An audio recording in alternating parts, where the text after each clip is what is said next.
Assalamualaikum warahmatullahi taala wabarakatuh. Innal hamdalillah nahmaduhu wa nasta'inuhu wa nastaghfiruh wa na'udzu billahi min shururi anfusina wa min sayyiati a'malina. May yahdihillahu fala mudilla lahu wa may yudlil fala hadiya lahu. Wassalatu wassalamu ala Rasulillah wa ala alihi wa sahbihi wa mawala. Alhamdulillah, kita mengucapkan syukur kepada Allah Taala pada tengah hari ini dapat sama-sama kita berada di Masjid Jemaah Solat. Mudah-mudahan kita diberikan Allah Taala kelapangan terus kita melaksanakan ibadah, terusnya kita dapat melaksanakan ibadah-ibadah yang telah kita lakukan. Alhamdulillah. Jadi alhamdulillah pada tengah hari ini kita dapat bersama-sama berada di Masjid Jemaah Solat. Tujuannya adalah untuk kita meneruskan aktiviti kita dengan kita melaksanakan solat berjemaah, sekaligus kita dapat sama-sama duduk di majlis ilmu ini, di mana Allah sendiri telah menangkan yarfa'illahu alladhina amanu minkum walladhina utul ilma darajat. Allah Taala akan mengangkat darjat dari kalangan mereka beriman dan orang-orang yang punya ilmu dengan beberapa darjat. Darjat di sisi Allah Taala adalah kemuliaan, maka beruntunglah mereka yang menggunakan masa mereka untuk aktiviti ataupun program yang berfaedah. Maka dari itu masjid selalu menganjurkan berbagai aktiviti, termasuklah aktiviti-aktiviti yang boleh membawa kebaikan pada diri kita dan juga keluarga kita. Kita bukan hanya untuk diri kita, tapi yang penting kita dapat bawa balik sampaikan kepada anak dan isteri kita. Menjadi tanggungjawab sebagai seorang suami tadi, dia berkewajipan untuk menyampaikan ataupun untuk mengajar anak dan isteri, kerana bebanan tanggungjawab ke atas anak dan isteri adalah tanggungjawab suami tadi. Kita tidak boleh tidur, tidak boleh terlupa, kerana tanggungjawab kita akan dihadapkan oleh Allah Taala. Sebab itu Allah telah menegaskan dalam Al-Quranul Karim, ya ayyuhalladzina amanu, wahai orang beriman, qu anfusakum wa ahlikum nara. Ini dia. Wahai orang-orang beriman, peliharalah diri kamu dan ahli keluarga kamu dari azab api neraka. Sebab itu kalau orang bujang tu dia tak dibebankan sangat pasal dia tak ada suami dan isteri. Sebab itu bila kita sanggup untuk dipertanggungjawabkan, bila kita menerima tanggungjawab tadi, ucapan yang kita terima dengan perkataan bismillahirrahmanirrahim, aku terima nikahnya fulanah binti fulanah dengan mas kahwinnya sekian-sekian. Itu bukan habis di situ, tetapi dengan nama Allah kita gunakan. Jadi bermakna Allah menyaksikan apa yang kita lakukan, Allah menyaksikan apa yang kita ucapkan di depan dua saksi. Sebab itu kalau kita lihat saksi yang kita nak pilih itu, janganlah setakat saksi yang sembarangan. Kalau boleh saksi itu orang-orang yang alim, orang-orang yang wara, orang-orang yang punya pegangan akidah dan agama, kerana dia menyaksikan apa yang diucapkan oleh seorang tadi bila dia menerima tanggungjawab tadi. Sebab itu kita sebagai orang yang beriman, di samping wali tadi ada saksi yang menyaksikan pernikahan tadi, dan termasuklah mempelai calon-calon lelaki dan perempuan tadi. Dan kalau kita lihat contoh akhlak dan adab yang buruk, antara lain kita tidak mengajarkan kepada anak-anak kita atau isteri kita atau diri kita sendiri makan dengan tangan kiri. Itu juga perlu diajar dalam kehidupan rumah tangga. Sebab itu bila mana kita nak makan, disunatkan basuh tangan dan menggunakan tangan kanan. Kenapa? Kerana inilah ajaran yang diajarkan oleh Nabi sallallahu alaihi wasallam. Termasuk banyak lagi pendidikan-pendidikan yang perlu diajar. Masuk rumah dengan memberi salam.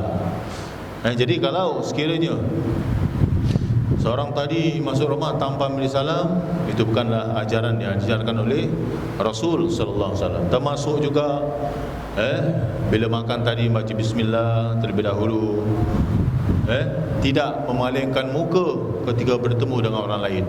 Sekarang kita memberi salam. tidak bermasam muka kepada orang lain, tidak mengumpat dan sebagainya. Inilah adab-adab kita dengan orang Islam. Tapi kalau kita dah terapkan kepada keluarga kita, kalau mereka sendiri tidak dididik, siapa lagi? Jadi kalau kita tidak mampu untuk membimbing anak dan isteri kita, kita kena hajar antar anak kita ke tempat pengajian agama yang memang sudah diakui tentang kesohihannya tempat pengajian sebenarnya. Ini dia. Jadi inilah cabaran-cabaran yang perlu kita hadapi. Kenapa? Kerana dalam ayat yang saya baca tadi dalam surah At-Tahrim ayat ke-6, Allah menegaskan apa? Qu anfusakum wa ahlikum nara, wahai orang beriman, peliharalah kamu dan juga ahli keluarga kamu dari api neraka. Kenapa? Wa quduhan nas wal hijarah 'alaiha malaikatun ghiladun shidadun la ya'sunallah ma amarahum wa yaf'aluna ma yu'marun. Jadi kat sini kita boleh cakap tak apalah, sana dia jawab. Aku tak kisah, kita sampaikan. Tapi kita jangan putus asa, jangan kita rasa tanggungjawab kita sudah selesai. Teruskan doa, teruskan usaha-usaha kita selagi hayat di kandung badan, kerana kita masih tinggal bersama mereka dengan cara hikmah lah. Di mana Allah menegaskan apa? Wahai orang beriman, peliharalah diri kamu dan juga ahli keluarga kamu daripada api neraka yang bahan bakarnya adalah manusia dan batu. Batu pun kena bakar. Batu pun kena bakar. Penjaganya adalah malaikat-malaikat yang kasar. Dia tak ada ambil apa rasuah punya. Tak ambil apa, kata orang tua apa, tidak bersifat amanah dan menjalankan tugasnya selaku malaikat-malaikat yang keras, yang tidak menderhakai Allah terhadap apa yang diperintahkannya kepada mereka yang selalu mengerjakan apa yang diperintahkannya. Jadi di sini kalau kita lihat perkara yang buruk dalam pengertian Islam ialah semua pekerjaan, perkataan, perilaku yang terlarang dilakukan oleh orang lain. Apa saja yang dilarang oleh Islam pasti adalah buruk. Dan apa saja yang dibiarkan Islam pasti baik. Maknanya kalau Islam menegah tu untuk kebaikan kita, bukan untuk suatu perkara yang salah.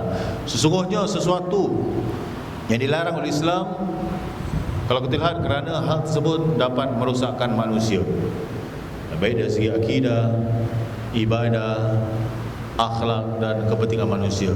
Saya bodoh Ustaz, saya jahil, saya tak tahu, maka sebab itu kita kena belajar. Bila kita dah tahu, kita ubahlah perangai kita. Innallah la yughayyiru ma biqaumin hatta yughayyiru ma bi anfusihim. Sesungguhnya Allah tidak akan mengubah suatu kaum sehingga dia sendiri mengubah dirinya. Dia kena ubah. Dia kena ubah dirinya, insya-Allah. Perubahan itu penting bagi diri kita. Itulah dikatakan islah. Hal ini dapat perbaiki diri kita dari semasa ke masa apabila kita muhasabah diri. Kerana apa? Setiap manusia mempunyai tanggungjawab untuk melindungi dirinya dan keluarganya dari segala macam perbuatan dosa dan sifat-sifat buruk. Contohnya kalau kita lihat pencuri, kita lihat suatu perkara yang mungkar, kita cakap ini bukan urusan aku, ini rumah orang yang kena curi. Tapi kita lupa satu hari rumah kita juga akan dicuri, rumah kita juga akan diambil duit-duit ataupun harta yang kita ada di dalam rumah kita, termasuk duit sen-sen yang kita simpan dalam botol, dalam tapak peti, yang semua mempunyai harta akhirnya dicuri. Jadi kerana apa? Kerana kita tidak membasmi kemungkaran yang kita nampak. Ini bukan urusan aku. Yang betul bukan urusan kita, tapi tanggungjawab adalah kita bersama dalam mengatasi masalah-masalah tadi. Jadi tanggungjawab untuk melindungi diri, keluarga kita, diri kita dan juga keluarga kita dari segala macam perbuatan dosa dan sifat buruk. Kewajipan sebab itu kalau kita lihat kewajipan ini sejak awal telah ditetapkan oleh Allah. sebagai langkah yang harus diambil oleh manusia terhadap diri dan keluarganya. Dia mula daripada keluarga lah, daripada dirinya, baru keluar kepada jiran, tetangga, masyarakat dan sebagainya. Hal ini termaktub pada ayat yang disebutkan tadi, yang memerintahkan kita agar menjauhkan diri segala perbuatan, jangan saja perbuatan, perkataan kita, percakapan kita juga akan menjerumuskan kadang-kadang kita ke dalam neraka. Itu kerana mulut, kerana pulut santan binasa, kerana mulut badan binasa. Dengan kata lain, ini berarti kita tidak boleh mendekati segala macam perbuatan, perkataan atau perkara yang telah dinyatakan terlarang oleh Islam. Dan lagi sekarang kalau kita lihat dengan internet tadi, mudah untuk diakses, sampaikan berita-berita yang boleh mencemarkan seorang tadi. Itu juga termasuk kalau seorang tadi membuat fitnah, mengeji, menghina, itu juga dilarang oleh Allah Subhanahu wa taala. Jadi dalam arti kata, ayat yang baru saya baca tadi memerintahkan ibu bapa untuk mendidik anak-anaknya dan mengajar mereka perkara yang baik. Tak apalah, dia dah besar Ustaz, dia tahu jaga diri. Selagi mana dia di bawah tanggungan kita, selagi itulah kita perlu ingatkan. Wa dzakir, maka berilah peringatan, fa inna dzikra tanfa'ul mu'minin, sungguhnya peringatan itu amat baik. Jangan kata anak-anak kita juga kadang-kadang perlu diingatkan, betul? Untuk kebaikan kita. Jadi peringatan untuk orang beriman ini akan berikan kesedaran kepada kita. Ada orang mengatakan, saya tak salah apa, saya tak tahu. Tetapi kadang-kadang selagi kita tidak melihat diri kita di cermin, selagi itu kita tak tahu apa yang ada pada diri kita. Tapi kalau nasihat itu baik untuk diri kita, maka kita terima dengan hati terbuka.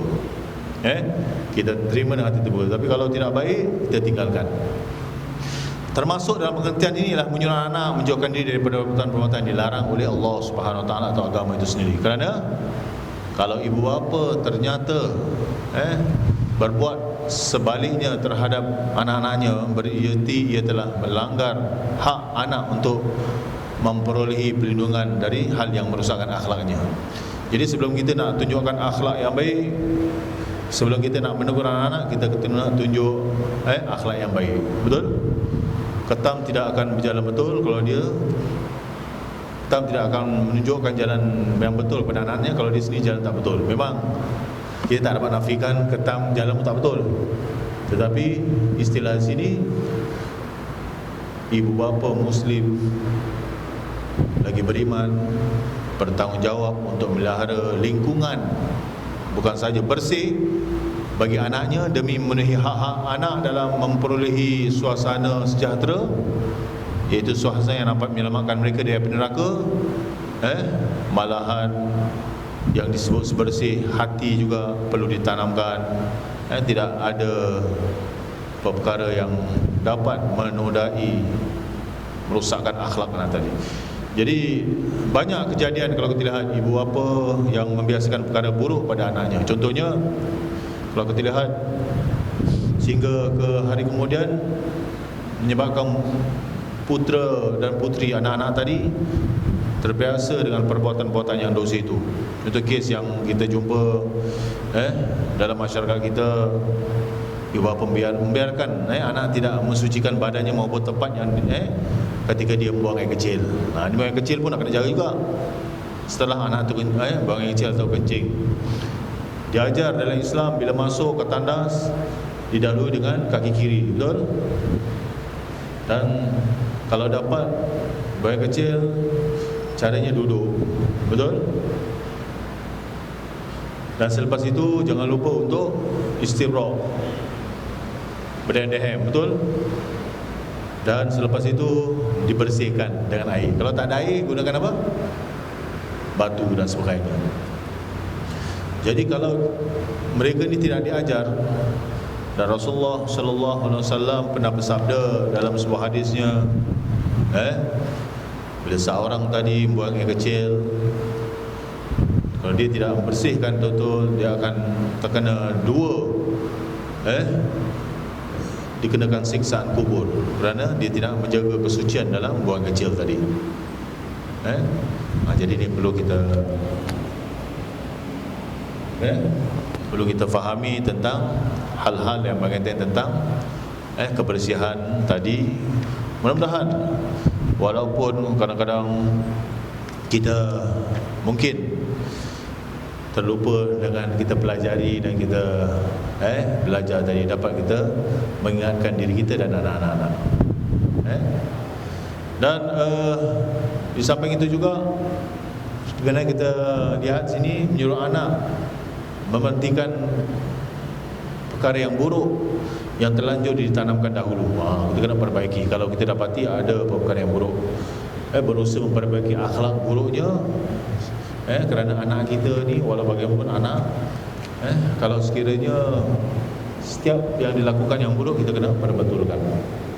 Terus terang mengajak anak untuk meninggalkan akhlak yang buruk, kerana akhlak semacam itu akan menjerumuskannya ke dalam siksa neraka.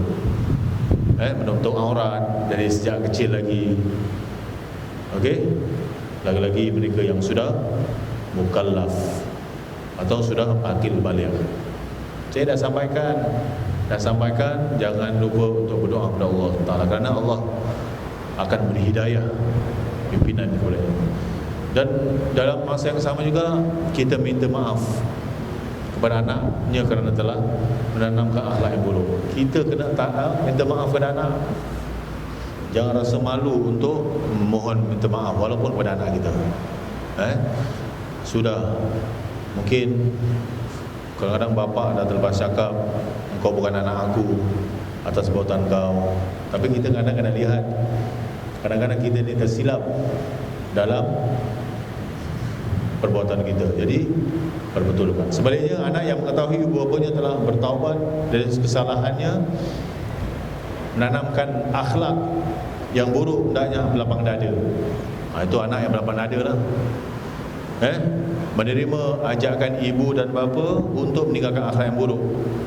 Begitu juga anak membuka pintu bagi ibu bapa untuk memberikan maaf setelah ibu bapa menyatakan minta maaf atas kesalahan terhadap dirinya pada masa lalu, sehingga mengakibatkan terlanjur berakhlak buruk. Jadi jangan kita bergaduh nanti di akhirat. Biar kita bergaduh di dunia. Bergaduh itu bukan apalah, kerana bergaduh di akhirat dah tak ada cara untuk kita berdamai, melainkan akan diperhitungkan oleh Allah SWT. Jadi apa-apa saja perbuatan yang kita lakukan, hendaklah kita ingat bahawa ibu bapa memang dituntut untuk memahami tanggungjawab secara Islam sebagaimana kewajipan yang harus dilakukan kepada anak-anaknya, putera dan putrinya. Jadi hal ini dimaksudkan supaya ibu dan bapa tadi tidak melanggar hak-hak anak yang telah ditetapkan oleh Islam, sehingga ibu bapa terhindar dari perbuatan derhaka terhadap anak. Kadang-kadang ibu bapa juga termasuk derhaka pada anak, bukan anak derhaka pada bapa kerana tak menjalankan tugas mendidik anak-anak tadi.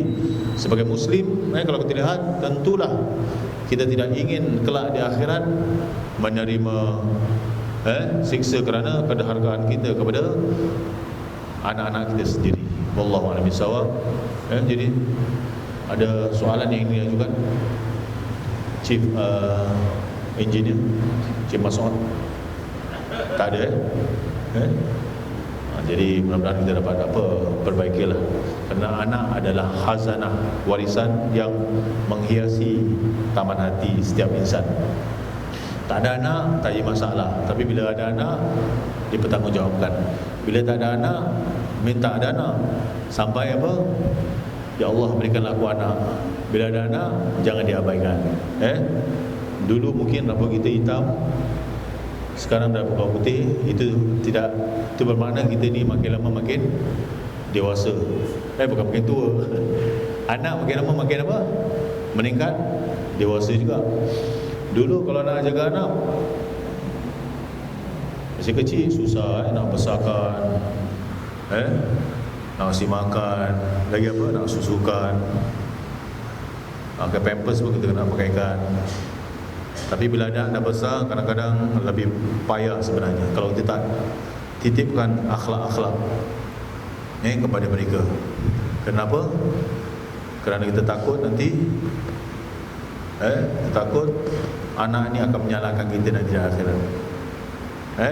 Yang penting kita jalankan tanggungjawab kita sebaik mungkin. Kita memohon kepada Allah SWT, insya-Allah hasilnya akan kita ketahui nanti di dunia dan di akhirat. Amin ya rabbal alamin. Subhanakallahumma wa bihamdika nashhadu an la ilaha illa anta nastaghfiruka wa natubu ilaik. Wa sallallahu wasallam ala sayyidina Muhammad walhamdulillah.